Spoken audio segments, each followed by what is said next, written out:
সালামু আলাইকুম, welcome to my channel মা মেয়ের সংসার। কেমন আছেন সবাই? আশা করছি আল্লাহর রহমতে আপনারা সবাই অনেক বেশি ভালো আছেন। আমি আলহামদুলিল্লাহ আপনাদের দোয়ায় অনেক অনেক ভালো আছি। বন্ধুরা, সকালে নাস্তাগুলো করে নিয়েছিলাম, এরপর চলে গিয়েছিলাম চট্টগ্রামের শুকটির হাট্টির মধ্যে।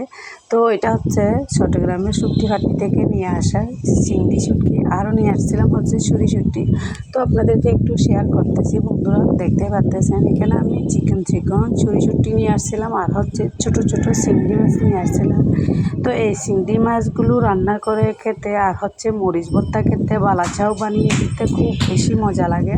তো দেখতে পাচ্ছেন আমি এখন পরিষ্কার করার জন্য বসে গিয়েছি। বন্ধুরা, ভিডিওটা শেষ পর্যন্ত দেখতে থাকেন, ইনশাআল্লাহ অনেক বেশি ভালো লাগবে।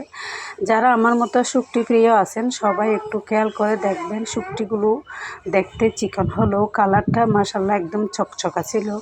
তো আমি কথা বলতে বলতে শুকটিগুলো বেছে নিয়েছি এবং বাকিগুলো ফ্রিজের মধ্যে রেখে দিয়েছি, আর যেগুলো মাথা ছিল ওগুলো রেখে দিয়েছি ভর্তা বানিয়ে খাওয়ার জন্য। আর এখানে আমি অল্প করে শুটকি নিয়েছি, এগুলো দিয়ে আজকে পাটের শাক রান্না করব। তো বন্ধুরা, আমি কিভাবে পাটের শাক রান্না করতেছি সবগুলো এই ভিডিওর মধ্যে থাকবে, ভিডিওটা দেখতেই থাকেন। তো প্রথমে আমি শাকগুলো বেছে নিয়েছি, এরপরে চিংড়ি শুটকিগুলো পরিষ্কার করে নিয়েছি।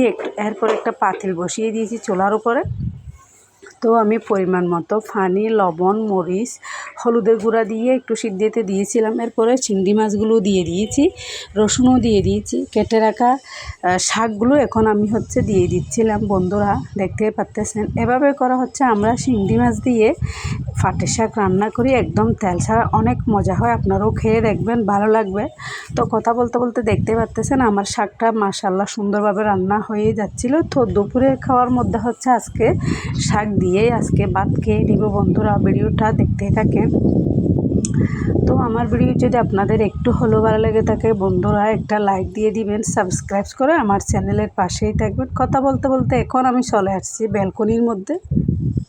তো বন্ধুরা, খাওয়া দাওয়া শেষ করে এখন আমি ব্যালকনির মধ্যে এসেই পড়েছি। এখানে একটু বাতাস সাথে একটু ময়লা আবর্জনা হয়ে গিয়েছিল, এই জন্য আমি একটু ভালো করে পরিষ্কার করে নিয়েছিলাম।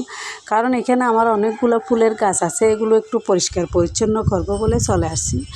তো একটি সবুজ ব্যালকনি শুধু ঘরের সৌন্দর্য বাড়ায় না, মনকেও সতেজ রাখে। নিয়মিত যত্ন একটি গাছকে সুস্থ এবং সুন্দর রাখার মূল চাবিকাঠি।